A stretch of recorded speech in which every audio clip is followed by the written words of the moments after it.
Hello, fellow peasants. Tonight I'll be reviewing 1978's The Bloodstained Shadow.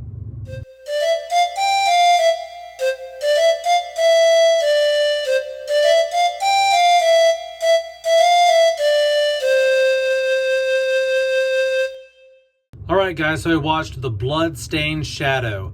This came out in 1978. It is a giallo film. It's another Italian horror thriller, murder mystery, whodunit. What's it about? Well, this young professor comes back to his hometown to hang out and visit with his brother, who is a priest.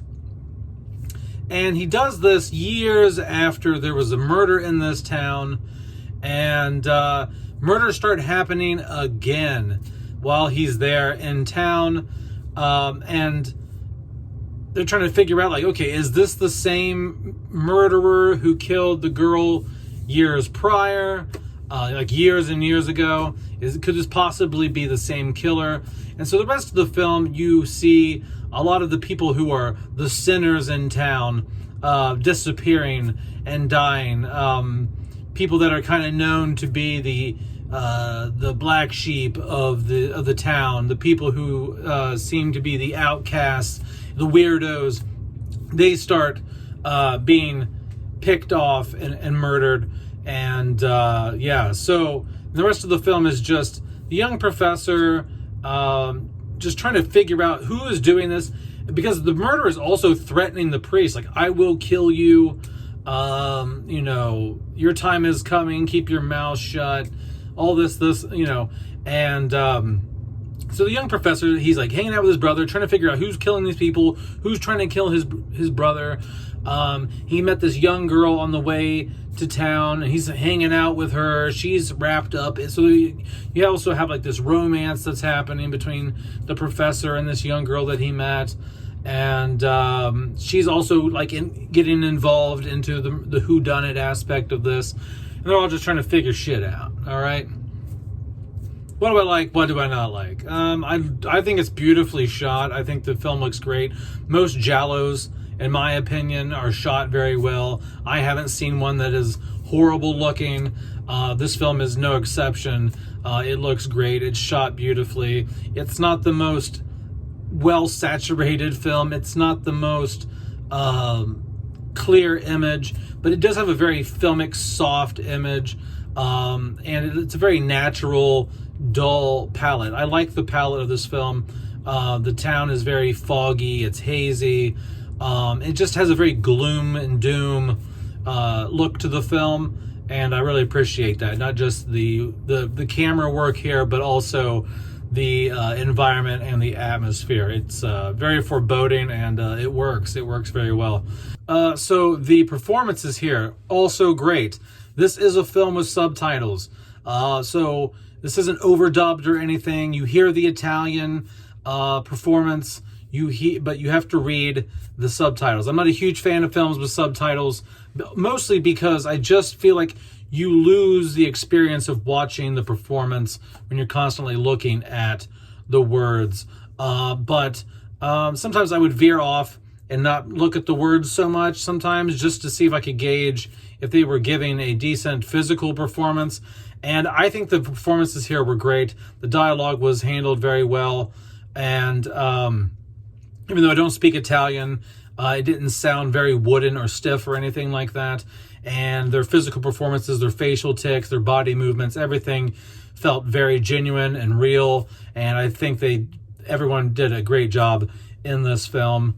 In terms of the pacing, I believe the film is, for the most part, well paced. But there are issues with the runtime, and I'll get into that. I mostly just like the cinematography and the performances. The pacing is decent. There are issues with that. I also do like the whodunit aspect. You really do wonder, like, who is this? And you think like, I thought I had it figured out at one point, and I was like, no, because of the one thing that happens at the beginning, that person couldn't be in the same place. That person couldn't be in two places at the same time. So they're not the killer. You know what I mean? And so I was like, okay, well, it can't be them. So it throws you off a few times, all right? It throws you off. But yeah, I like the whodunit, the murder aspect, you know, the constant like red herrings of who it could possibly be. That's what I love about these Giallo films, is like the red herring aspect, and like you're like, oh, could it be them? I think it might be them, but then it's not them. What I don't like about the film is the runtime is long, okay?